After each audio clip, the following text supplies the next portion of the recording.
Greetings and welcome to Mount Olympus. I am Hercules Invictus, and tonight on Herculean Inspiration, I'm joined by Michael de Russi and Setna West of Khemet to discuss mystical and mythical inspiration.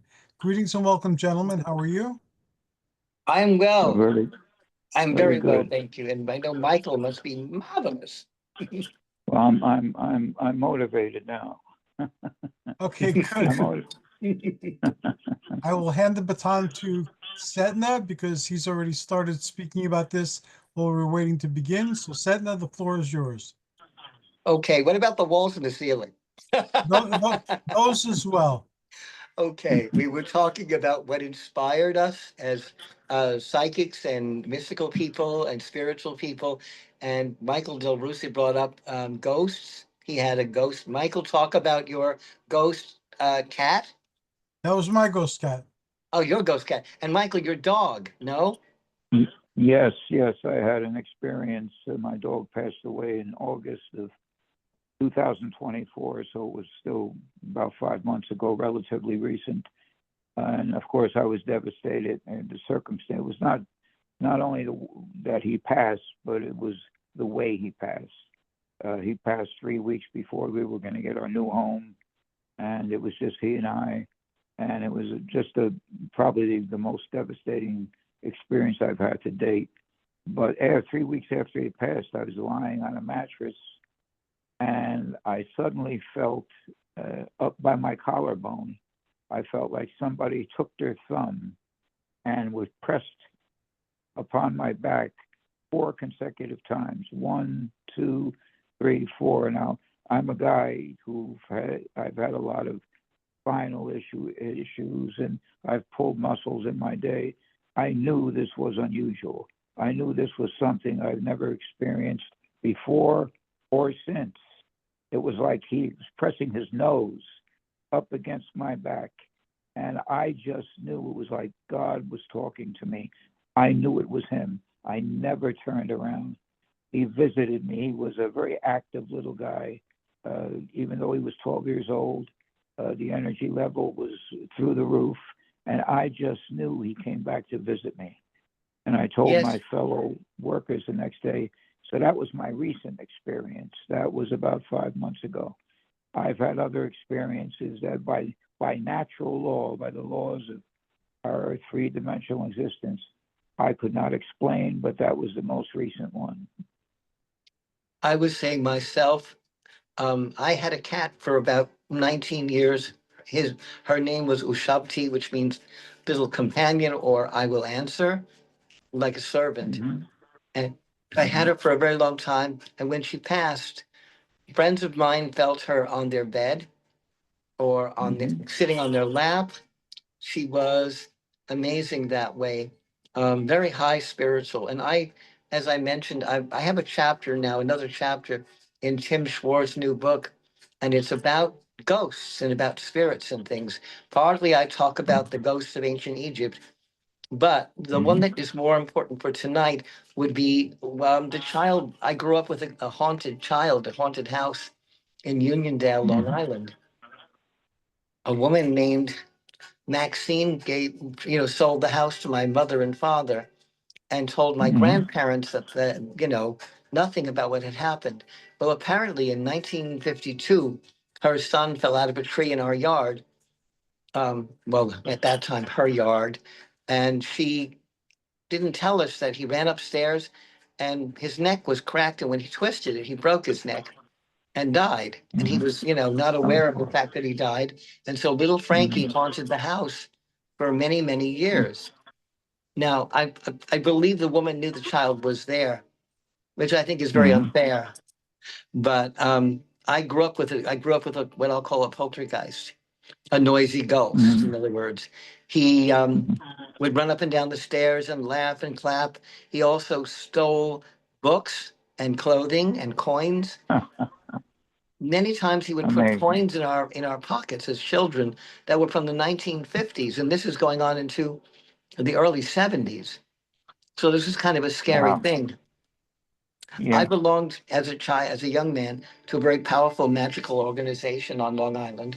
There are many, many Mhm. people like me on Long Island. Hello, pagan community on Long Island. I miss you. Um, well, I do. And we performed a ritual called the Necromancy of Intelligence, which is by Thomas Dees, who's a very famous English occultist and Mhm. alchemist as well. And we summoned the spirit of the child into a Mhm. room where we know he died.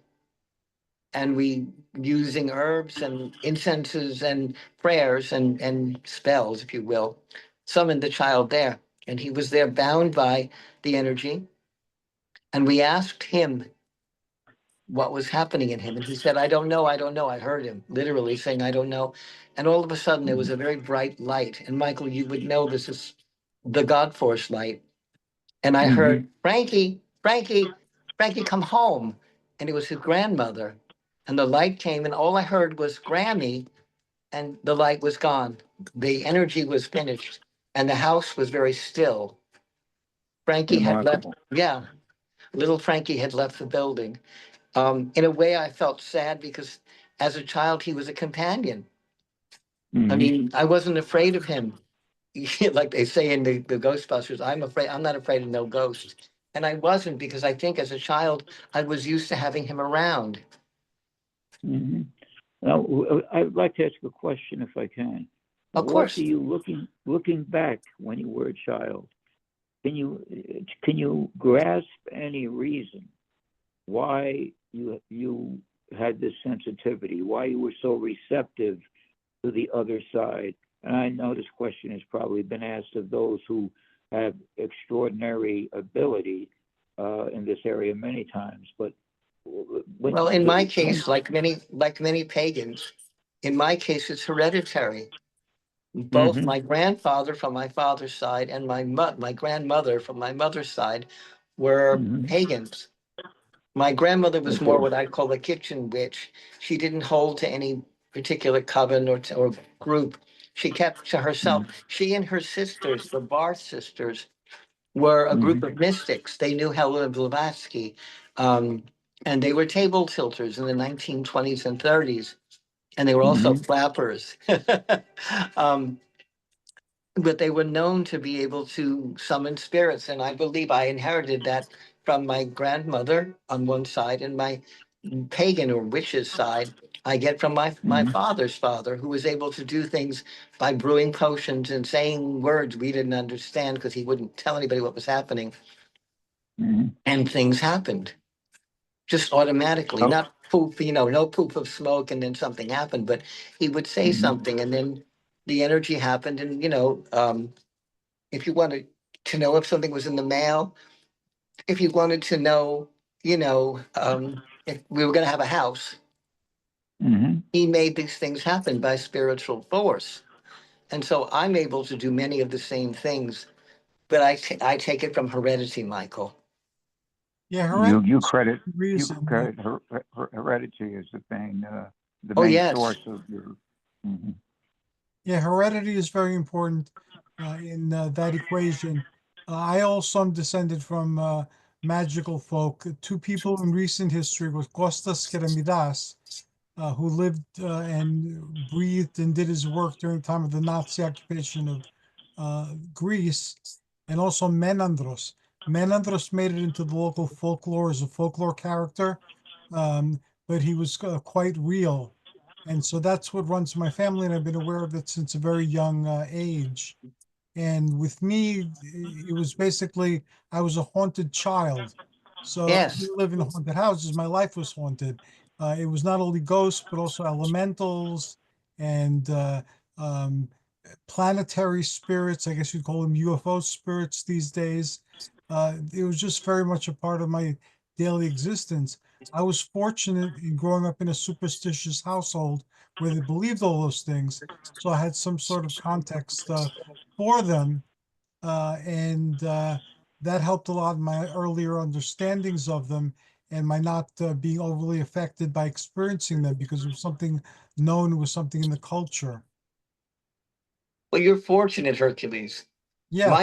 My father and his people were all like, "Oh, there's no such thing," even though his father was a wizard. But that was, that wasn't really happening. And my mother, poo-pooed the whole thing. And somebody could be dead 5 years, and she'd say, "Oh, that's Uncle Terry calling," and it was. It was. My mother was always very psychic, but my mother said, "I don't believe in all that stuff." I mean, she was too, I guess, too down to earth in a way to believe that, to not dismiss it. She was more concerned with the physical plane rather than spiritual planes. I've always been the other way around. As I've of always been surrounded by gods and goddesses and spirits. Where I grew up on Long Island was very haunted. There were spirits that were very good, and there were spirits that were very evil. There is a kind of a, I guess you'd call it a demon or spirit called a cambion, and they haunted the woods where I lived, inhabited the woods where I lived off the Southern State Parkway. And my teacher we were walking in the woods one day, and we shouldn't have been. And something with gray hands and gray arms and legs and growling reached out of the earth and went to pull him down into it. And I called on my goddess, on Isis, and she stopped it from happening. I was 15 years old, and I knew that that was where my energy was, and that I could stop the negative energy by believing that I could. Part of the way you can do things is if you can, believe things, and yeah, I we do. have some negative feedback somewhere. We have some feedback. I Yes, I'm hearing some weird feedback. I don't know what that is. It sounds like we're on like a walkie-talkie type of thing. Yes. Hercules, should we stop for a second? I'll hang up and come back. If you'd like to try, if you think it's coming Well, I from, don't know where this feedback is coming from. I'm on my telephone, and I've never had this before. it happens occasionally. You could try calling back. Michael Del Russi, if you want to try calling back, we'll try to isolate the line. Yes, let's do this. All right, we'll try that. Okay. Okay, and I'll pause until we come back.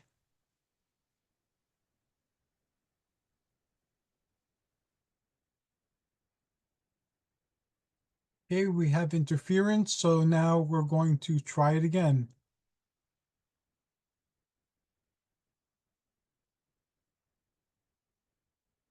All right. Okay, let's see what happens next. Well, we're 2.5 weeks away from Mercury retrograde, so anything's possible. Athena says we're in a long retrograde now with everything. I think we started a retrograde January 26th, but that's beside the point. Yeah, me too. I guess Michael hasn't come back yet. He will. Yes, Hercules, they always come back. We're on a journey, we're on an adventure. Well, we're having a little rough seas, the old Argos is having a little rough sea. Yeah, here's Michael. He's back. Hello, everybody. Greetings and hello. Before we proceed, Setna was talking about the Argonauts, and I started a new cycle of activity at my home. Setna has been to my home during one of those meetings, and now we're doing a magical adventure with Jason and the Argonauts. So because everybody cannot attend the meetings in person, we're also going to have a Zoom version of it. So if either of you are interested, because you're not nearby, I'll invite you when we start that. As you wish, I would be delighted to do that. And I will share the story of my haunted cat, and then we'll proceed with our adventure. Go right ahead. When we lived in Pennsylvania, we had a bunch of cats. We had a lot of cats, actually. And in addition to the living cats, there was a ghost cat. So I called it Ghost. And it would make itself visible, and it was very strongly felt. You could feel it rubbing against your leg. You could feel it following you into rooms, and you can feel it doing all sorts of things, and people would see it. So when we had people visit or come over, they'd always ask about the Siamese cat, and we didn't have a living Siamese cat. We just had the ghost Siamese cat. So it happened after like a year and a half of that, that one of our cats got pregnant and had kittens, and one of the kittens looked like a Siamese cat. So we felt that it was Ghost. So I called her Ghost. And even when she was a kitten, before she could learn to walk, if I called her Ghost, she'd come to walk toward me. And she never behaved like a kitten while growing up. She always behaved like an adult cat. And she's a pain in the ass. So I used to tease her and tell her, I know why she became a ghost. Because she's such a Mm. pain in the ass. But we still have her. She's over 18 years old now. And we still have her around. And it was great having that experience with her because it was uh, it was like life after death proven in the form of this cat who was a ghost cat, a visible and felt ghost cat, and then became a born cat and is still now a living cat. That's That's very remarkable. interesting. Yeah, so That's remarkable. I'm very pleased to have Ghost as part of our family. She was meant to I, come to you. Yes, definitely. I would love to have more frequent visits like that. That would really excite me, and I would really feel as though I was connected. I was still connected to the animals that have passed on in my life. I just, for whatever reason, I'm not as open. I'm open psychologically, but I'm not open as far as a channel. I think your channels have to be open, number one. That's one of the keys. And I think the second aspect is the power of intention. Expectation, expect them to visit you. But then, on the other hand, the story you just shared with us, sometimes it just happens. Yes. There's no rhyme or reason. One thing, Ghosts, though, that I need to say, and again, I'm not a paranoid person, I'm not a negative person, but you have to give ghosts time because ghosts may not be how they're presenting themselves to be. A Mm-hmm. spirit can appear in any form at all that suits it. Mm-hmm. So sometimes it could appear like a ghost cat and it might not be a ghost cat at all. So it took me a good like year and a half to finally accept that this was indeed the ghost of a cat. Up until then, I acknowledged that it was there and it was pretending to be Mm-hmm. a cat, but I wasn't really convinced that it was a cat till a year and a half later. So I'm very slow in accepting ghosts for how they present themselves. And as with Setna, I've had ghost children too. I remember one time I went to my island, Limnos. I was in my late teens, early 20s, and I could see a kid Mm-hmm. playing around a tree. And Mm-hmm. one of the waiters came and asked me if I wanted anything to eat, and he asked me why I was staring at the tree. So I told him I see a kid there, and I described the kid, and then the kid kind of disappeared. So he looked like concerned, and he went away with my order. And then the owner of the restaurant came out and asked me the same questions. So I described the kid, I described what he was wearing, I described what he was doing, and how he disappeared.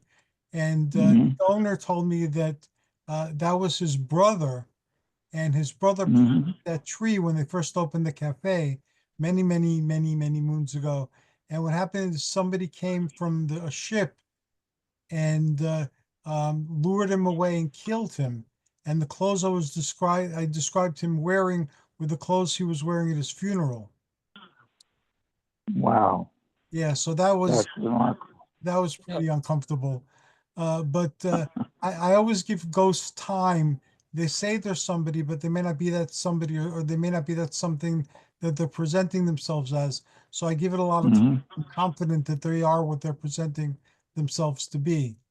Because Let me bring something a little more positive. About 2 weeks before I got Shabti, I was dreaming of a particular cat, a gray tabby, but a different kind, very light furred, with green eyes and a white chin and what have you. Basic tabby cat. A week before I was going to see her, I saw the dream again, and then the night before, I went to the North Shore Animal League on Long Island in Port Washington. I went with a good friend of mine to pick up a cat, and I was sure she was there. And we went through all the cats in the whole, um, I guess, cattery, cat house. In any case, the cat wasn't there, and we were about to leave. and all of a sudden, a rolling cart came out with 3 or 4 cages stacked up, and in the top of the cage was a shivering, scared little gray cat. And I looked at her, and she looked at me, and she put out her paw for me to touch her. And I picked her up, and I said, "This cat's coming home with me." I knew that was Shabti. She had come to me in Awesome. visions and dreams before she came. So that was kind of cool, you know? Yeah, that is kind of cool.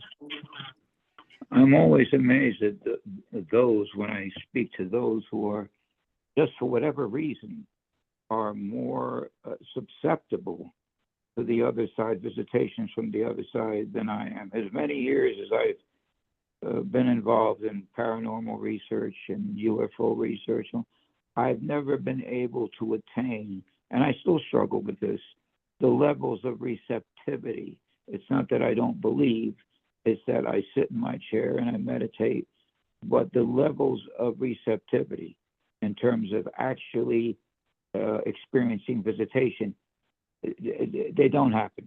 They don't have. Like I say, I've had some paranormal experiences, but that were very real. But Michael, you're concentrating the problem is you're concentrating too hard. I'm going to tell you a cute, funny story.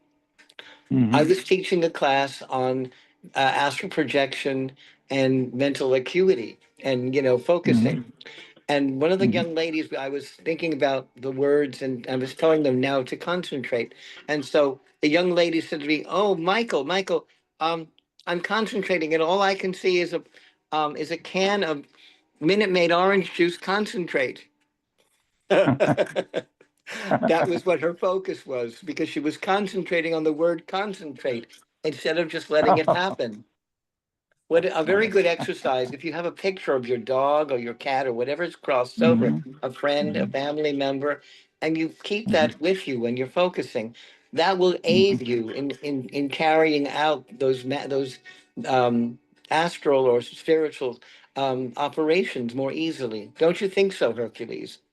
Yes, most definitely. And again, sometimes the things you're getting that seem ridiculous actually make sense. I remember once when I was younger and I was learning, uh, someone that we visited with my teacher, she gave me a pack of tarot cards and asked me to do psychometry on them. So I'd never done psychometry before. So she said, "Oh, just touch them and see what comes to mind." So I did that, and all that kept coming into my mind was Lou Grant. I don't know if you guys remember the show. It Oh, was like sure. it was like episode of Grant. So I said, "I can't do this," and they said, "Why not?" I said, "All I'm getting is pictures of Lou Grant," and she said, "You passed." Ed Asner gave me the deck. There you go. There So you go. And he was it That's a did work, very remarkable. but I didn't think spiritual. it worked because all I would see was scenes from a TV show in my mind. But that was actually the right thing to see. He was a very spiritual being. Yes, it I was. I only met him at a psychic fair, back in upstate New York somewhere, near Bear Mountain. And Colleen Dewhurst was giving it was the first time I met Scott Cunningham. And Colleen Dewhurst introduced me to Scott Cunningham, who was at the end of the psychic fair. I was stuck in the middle because, of course, I was only me. And Lou Grant had come because I believe they were kind of hanging out together at the time. I don't know if it was a relationship or just friends, but they were both at one time the president of Actors Equity. So it's possible that they were just busy. I didn't know, but he came over and he scowled and growled at me and he said, "I believe in this stuff." And then he walked away. But it was kind of, so I know the man was spiritual. He had an interesting aura, a very interesting energy. Yes, he did. And And Who I is this individual? Who's this individual? You're not talking about Lou Grant. That Edward Mary Asner. Ed Edward Asner. Asner Ed was his Asner. name. Edward Okay, Asner, yes. yes. All right. One of my favorite programs. Well, I mean, it started with Mary Tyler Moore. Yep. I did not know that he was a metaphysical. Very much Had so, an interest. yes. Oh, yes, very I much so. didn't. Neither did I, but I learned it after this person told me that Ed Asner gave her the tarot cards. Well, I know that Remarkable. he used to go into the Schubert Theater and the Ziegfeld Theater, and he used to pick up things. So Colleen was telling me that he would talk about he'd see Fanny Brice walking across the stage, or he was in the Schubert Theater and he actually said he saw John Gielgud dressed as Oh, Hamlet. Yeah, you know, and that was kind of interesting. So, you know, and I didn't talk to him personally about that, but Miss Dewhurst did. And she was very spiritual too. She believed that she had at one time met Helena Blavatsky, and Helena Blavatsky had passed before she was born.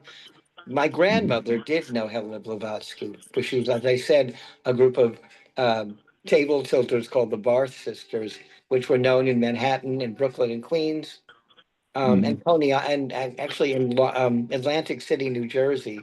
They would go and do events and things. My training was by a group, one of our esoteric groups that you had started, and it was led um, before I got involved by George Weiner. He was a deep Oh, sure. medium who was involved in the whole Natasha Rombova, Rudolph Valentino circle. Well, you know, Valentino and Harry Houdini were all very into mystical things. Yes, they were. And so that was how I received my training back in the 1970s through that particular group. They didn't call themselves Theosophical, but they were. They call themselves doing the work. That's what they used to describe it. Yes. And I, for 5 years, when I lived in Woodhaven, Queens, I would go to Glendale, Queens, to the cemetery, and I would sit in front of Harry Houdini's tomb, Oh I wow. should say grave, and see if the energy was there. And it's very electrical. Um, I don't think he's there anymore. I think he moved on. But I do feel that, you know, enough people have put enough energy in there that there is manifestation going on at that grave. Yeah, someday we need to go and think back and compare notes. I'm sure we have many crossovers too, like aside from Blavatsky. I kept looking for Geraldo Rivera to pop up out of nowhere.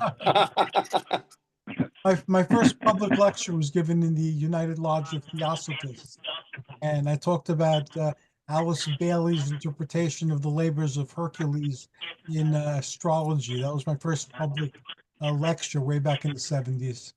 Did you know one of the Freemasons named Eric Friedman? No. I have some dealings with him. He right now lives in St. Louis, Missouri. A very, very powerful alchemist, a sorcerer, and very much a very powerful and very positive Mason.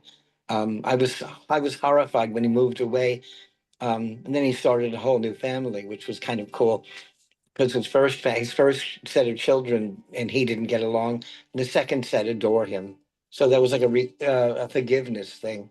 That was kind of amazing.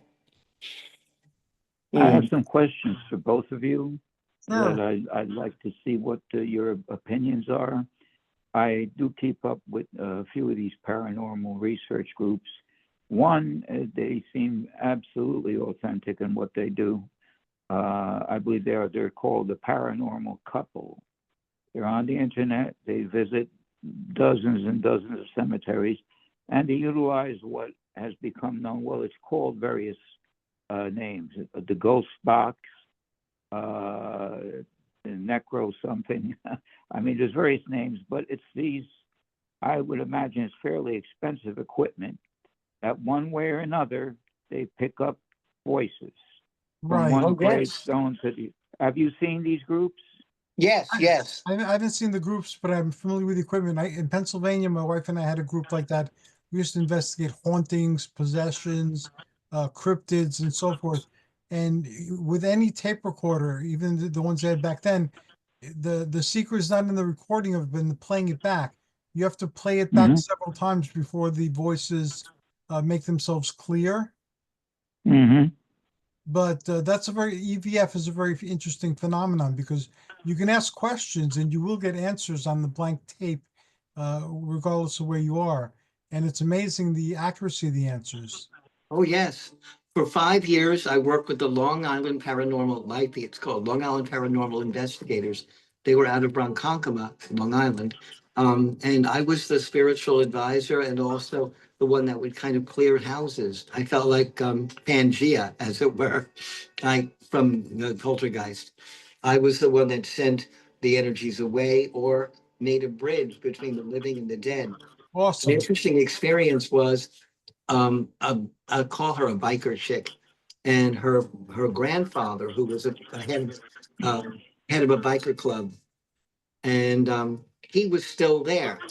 And he didn't like her current boyfriend, and he kept annoying the guy, poking at him, punching him, kicking him, throwing his, putting a hole in the roof of his car. Ooh. And he was very, yeah. And I finally said to him, his name was Taylor. I said, Mr. Taylor, this is Hal or Harold, whatever his name was. And he is with your granddaughter now. And he's there to, he loves her and he will protect her. And the man audibly said, the hell he will. And he made the man's miserable life so miserable that he actually broke up with the girl. Oh, But Grandpa watched over those people for as long as they lived in that house. He took care of his family.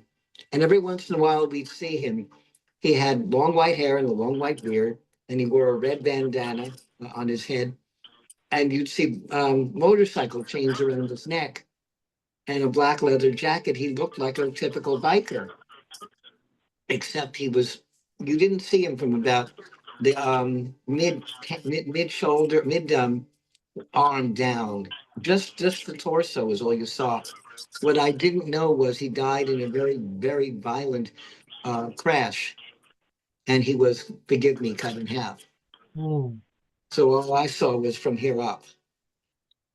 Yeah, hauntings are strange. I've been called in for several hauntings again back in the day. This was many moons ago. But one house I investigated in Glendale, um, they had like a haunting and they called me in, and I stayed up all night, and it was really extreme. It sounded at one point in the night like furniture was being moved around. So I walked downstairs and there was nothing was being moved around, but you could hear it sounded like massive furniture was being moved around. And then there were these two guys, one young and one older. The younger guy was wearing like a plaid shirt and he was heavy set. And the older guy looked confused. And they were talking like whispering and you couldn't hear what they were saying. Then it sounded like a young girl, but when she appeared, it looked like a young woman, not a young girl. And I was sitting on the stairs and she came up the stairs and passed through me. Then there were a bunch of like knockings and things like that. And I told the knockings, I've seen all this before. I've heard all this before. Can you do anything else? And that's when the furniture sounds started coming again. And anyway, I made my impressions. I wrote them in a notebook. And the next day I met with the family and they became more scared of me than the ghost because I described where everything was and what it was doing. Uh, and that happened another time too in Lodi in New Jersey. I was invited for a weird haunting. They didn't tell me anything about it, but again, I stayed up all night and nothing was going on until around 3 in the morning. And then Setna, have you ever encountered like one of the white ladies with the Yes, dogs? yes, in Ronkonkoma. You Oh, do okay. know So the story. You do know the story of the Indian maiden, mine was in who. Lodi, and it was a woman dressed in white, a Caucasian woman dressed in white with dogs. They were like baying. So here I was in this house at 3 o'clock in the morning and walking like to the side of me, seemingly oblivious of me, but like was this woman dressed in white and a bunch of dogs were following around baying. So that's like a folklore type of thing. And here it was happening. So again, the next day I described what was happening. And because it was so unlikely that such a thing would be experienced by anybody else who didn't know anything about it, they wound up being more concerned about me than about the haunting. There is, Also, in New Jersey, there was a young woman, a motorist in the 1920s who I know was killed. Car went into an embankment. She had two large, I guess they're wolfhounds or salukis, the Uh-huh. long, skinny dogs. And they died with her. And maybe that was what you were seeing. It could be. That's a common folklore thing. It's like the phantom hitchhiker that appears in many different places, and it seems to be the same type of thing going on. So it's a woman in white with the baying hounds. That's what she appears in the folklore. Well, Again, we have right here, and he hasn't shown up in a couple of weeks. But when we first moved here, there was a Confederate soldier. His name I discovered was Gabriel, And he would hang out in my roommate Charles' room and say, "Everything's okay, don't worry, we're fine." And I would often see him standing in front of the front door like he was standing guard, as though he were a sentry. And he hasn't been around in a while, but he had red hair and a red beard, um, the long sort of almost Sherlock Holmes kind of a caped jacket, and he wore his Confederate soldier cap. And you just see him by the door. And if you didn't know better, you'd swear it was an actual person, a Right. living person sitting there, standing there. When he shows up at Charles' room, all you see is, his face, maybe his shoulders. But I actually see him holding a gun with a bayonet outside as though he's protecting the house. I believe that there might have been a battle here in Savannah at one time around Mhm. that this might have been a guard post. Maybe he was shot there and he's still here, you Yeah, know. it's possible. Even in ancient times, there was a man called Philostratos. He wrote Eloides and other books, but he also wrote a tour guide, a tour book of of Troy, which people knew where it was. It wasn't lost until Simon found it. The Romans and the Greeks knew where it was. And just like Gettysburg has ghosts that people encounter and interact with, so did Troy. So people go to Troy and they have experiences with ghosts, just like we go to Gettysburg and have experiences with ghosts. I remember There have hearing been. that. And they also went into the Egyptian tombs, some of them, the ones that they knew about before King Tut. It wasn't the only one that was ever discovered that people went into. Um, you know, I always bring up the Ptolemies and such. Um, it was known that the Ptolemaic kings and queens, pharaohs and queens, would visit the tomb of Alexander, and they went in there for consultations and to make important decisions. They say that Alexander was standing there and talking to which were his cousins, what was going on, and being able to give them good counsel. And that's kind of cool, I think, because he was such an amazing character. I believe that some people that become guide spirits, and I don't think they reincarnate or don't go into the next realm, that we need them, so they're still here. They're still with us. The Catholics talk about saints, and the Muslims talk about saints, and Hindu saints that will always be with us. Even confusion from Confucius people that are guides, guide souls. The Native American people here keep mummies almost, as it were, which they say, and of the Mayan people in Mexico, that these spirits, the disembodied beings are still there. They keep, like the Egyptians did, they keep the mummy form to connect the silver cord to the spirit realm. And I think that a lot of that's true, that, some people just don't want to leave because they know they can still be of help. That's very Well, true. That's actually a show we have planned for the very near future. I'll be using theosophy as like a universal language, and we're going to be exploring the dead that stay on as guides and protective spirits, among other classes of beings. So I know to invite you to that now.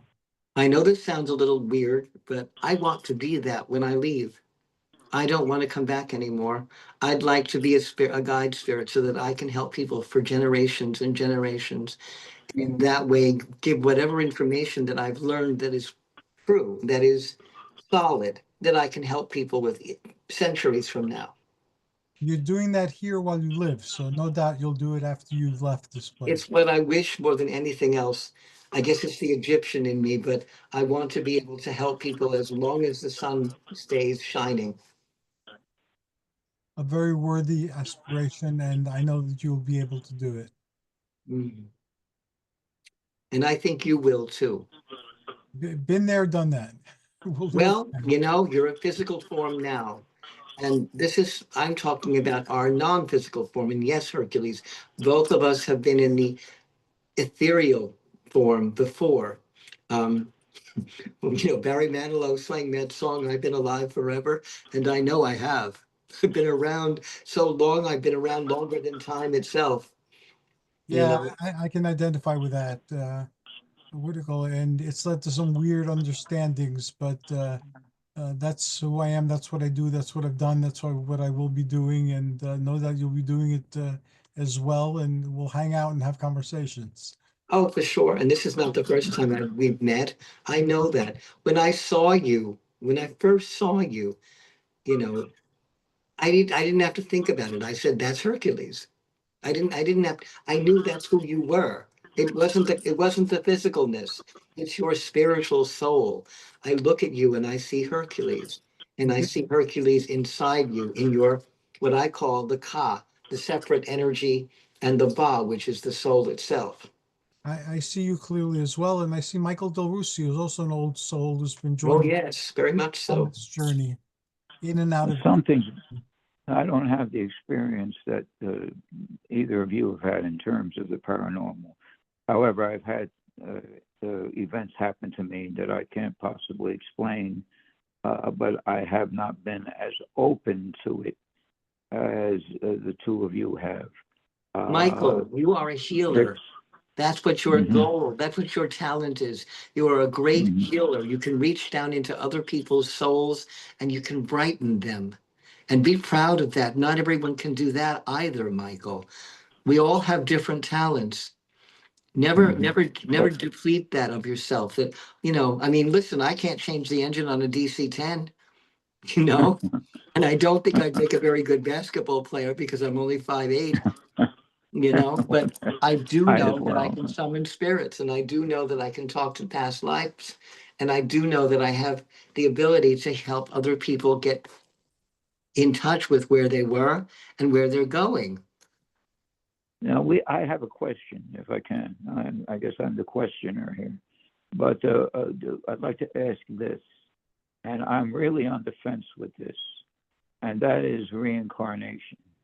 Okay.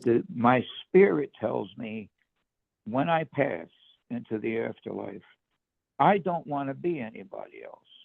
Whether all my faults, I want to be me for however long it lasts. Let me And tell you yet, something, Michael.